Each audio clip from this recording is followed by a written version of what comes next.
CPI, CPM, Congress, Aam Aadmi పార్టీల India కూటమి అభ్యర్థిగా నేను, నా పేరు జంగాల్ అజయ్ కుమార్, నా గుర్తు కంకి కొడల గుర్తుకి, అలాగే సిపిఎం పార్టీ తరఫున జొండా శివశంకర్, కాంగ్రెస్, సిపిఐ, ఆమ్ ఆద్మీ పార్టీలు బలపరిచిన అభ్యర్థి, వారి గుర్తు సుత్తి కొడవలి నక్షత్రం.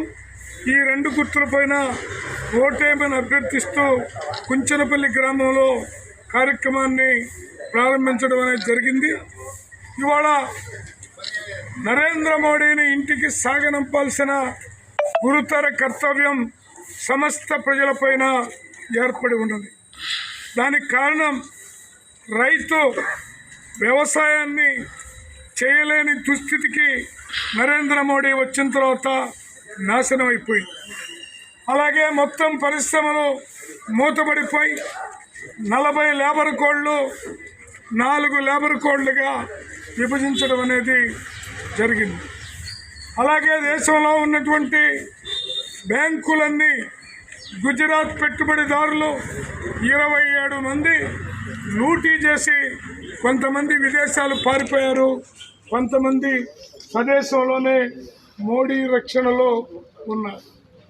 బీజేపీలో చేరితేనే ఉన్నా సత్యశీలుడు, బీజేపీలో చేరకుండా ఉన్నటువంటి ఏ ప్రతిపక్ష నాయకుడైనా ఈడీల్ని పంపడం, సిఐడీల్ని పంపడం, తిహార్ జైలుకి పంపడం, ఇదంతా ఢిల్లీ ముఖ్యమంత్రి కేజ్రీవాల్ ఉదంతంలో మనకు కనపడింది. ఇంకా అనేక మంది కనపడింది.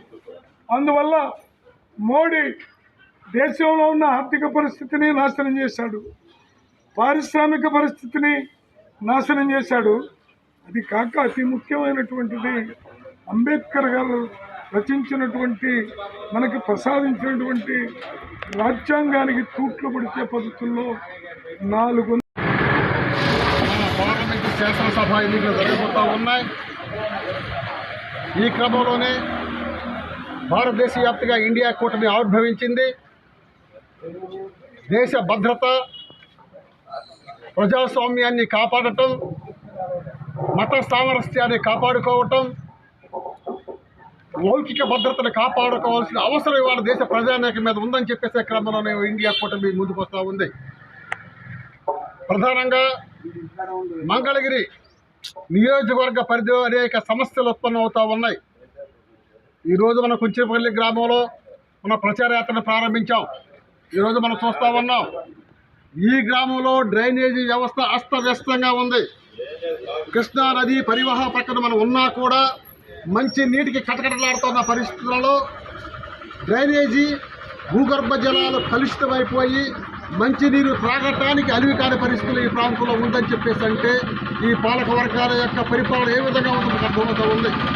అందుకని మేము చెప్తా ఉన్నాం, ఇవాళ డ్రైనేజీ వ్యవస్థని కార్పొరేషన్ పరిధిలో సక్రమైన మార్గంలో తీసుకెళ్లాల్సిన అవసరం ఉంది. అదేవిధంగా ట్రీట్మెంట్ ప్లాంట్లు పెట్టేసి ఆ వాటర్ని బకింగ్హామ్ కెనాల్లోకి మరలించాల్సిన అవసరం ఉంది. కానీ పాలక వర్గాలు పన్నులు విపరీతంగా పెంచేసి చెత్త పన్ను మీద, ఆస్తి పన్ను మీద భారాలు పెంచేసిన భూగర్భ డ్రైనేజీ పరిస్థితులు మాత్రం ఇంత ఎత్తు కూడా వాళ్ళు పరిష్కార మార్గాన్ని సూచించే పరిస్థితి లేదు. అందుకని మేము చెప్తా ఉన్నాం, మా శాసనసభ ప్రాంతాల్లో ఈ ప్రాంతంలో సమస్యల పరిష్కారంలో ప్రధానంగా సిపిఎం పార్టీ, సిపిఐ పార్టీలు, కాంగ్రెస్ పార్టీలు అవిరామంగా కృషి చేస్తూ ఉన్నాయి. అందుకని మేము చెప్తా ఉన్నాం, ఈ దేశంలో అన్ని పార్లమెంట్ స్థానాల్లో ఇండియా కూడా పోటీ చేస్తూ ఉంది.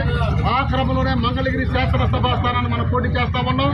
గుంటూరు పార్లమెంటు స్థానంలో జంగల్ అజయ్ కుమార్ గారు సిపిఐ తరఫున పోటీ చేస్తూ ఉన్నారు. అదేవిధంగా ఈ రాష్ట్రంలో 175 శాసనసభ స్థానాలని, 25 పార్లమెంటు స్థానాలను మేము పోటీ చేస్తూ ఉన్నాం. అందుకనే ప్రజల విజ్ఞప్తి ఆలోచించాల్సిన అవసరం ఉంది. కష్టకాలంలో కమ్యూనిస్టులు అండగా ఉంటారు, పేదవాళ్ళ కమ్యూనిస్టులు హృదయాల్లో ఉన్నారు. అందుకనే కమ్యూనిస్ట్ పార్టీ అభ్యర్థులు గెలిపించి ఈ ప్రాంత అభివృద్ధికి మీరు దోహదం చేయాలని చెప్పేసి మేము శక్తి వంచి లేకుండా కృషి చేస్తామని చెప్పేసి ప్రజానికి